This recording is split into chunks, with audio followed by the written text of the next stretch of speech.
Hi guys, subscribe खालाम आंनि YouTube चेनेलखौ लोगोसे बेल आइकनाव थुनो दाबाव मानोना YouTubeआव जेब्ला भिडिअ आपल'ड खालामगोन नोंथांमोननिसिम गोरलैयैनो नटिफिकेशन मोनहैनाय बायदि। Hi guys, welcome to my channel। आं नोंथांमोननि थाखाय लेटेस्ट भिडिअ लानानै फैदों। लोगोसे नोंथांमोनखौ मिथिहोनो लुबैदों दि WhatsApp निउ आपडेट यानि गोदान आपडेट फैदों। नोंथांमोनखौ आं बे भिडिअआवहाय स्टेप बाय स्टेप खिन्थानो सानदों। नोंथांमोना भिडिअखौ फार्स्टनिफ्राय जोबजासिम नायलांबानो जाबाय।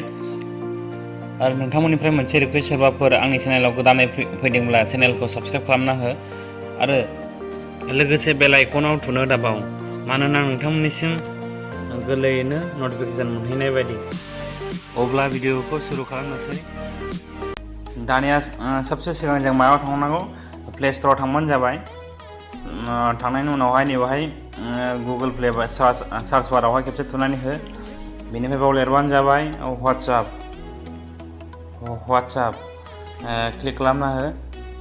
क्लिक खालामनाय लोगो लोगो नै आंना अलरेडि इनस्टल खालामखानाय माने WhatsAppआ। नोंथांमोना जुदि इनस्टल खालामाखैबा इनस्टल खालामना लाबानो जाबाय। WhatsApp होननानै बुङोब्लाथ' नोंथांमोना गोबां मानसियानो मिथिगौ WhatsAppआ मोनसे ससियेल मिडिया जोबोद गोख्रैयैनो माने भाइरेल जायो।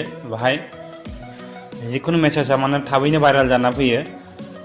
साप'ज ससियेल मिडिया होनना बुङोब्लाथ' जोंना दङ अनेकथा जेरै Twitter, Facebook, WhatsApp, Instagram, YouTube बाग्रा बिराद दङ आरो बेफोर मोनसे ससियेल मिडिया, बेबो मोनसे पार्ट ससियेल मिडियानि।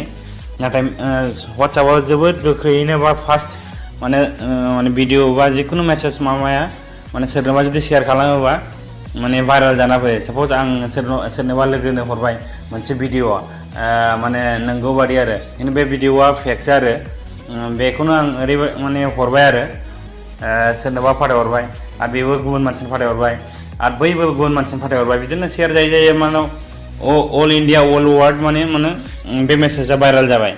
ओमफ्राय लास्टआव मा मोनखो? भिडिअ बे मेसेजआ फेकसो जाहैबाय। बेखायनो दा WhatsAppआ जाहैबाय मोनसे गोदान आपडेट होनाय जाहैबाय। आं नोंथांमोनखौ देखायसै।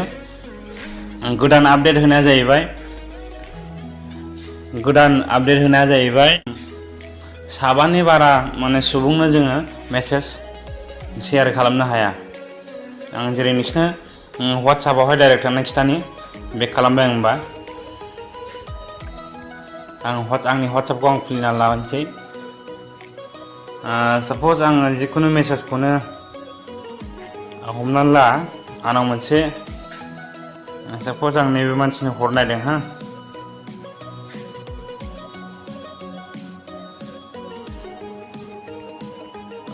साप'ज नैबे भिडिअखौ आङो सेन्ड खालामबाय सासे लोगोफोरनो। सिगां 250 माने 250 मानसिनो जोङो शेयार खालामनो हायोमोन। नाथाय जों दायो एसेबां माने सुबुंनो जों शेयार खालामनो हाया। साबा मानसिनोल' जोङो शेयार खालामनो हायो। जेरै नायदो नोंसोर, आं नोंसिनि सिगाङाव प्रुफखौ देखायगोन।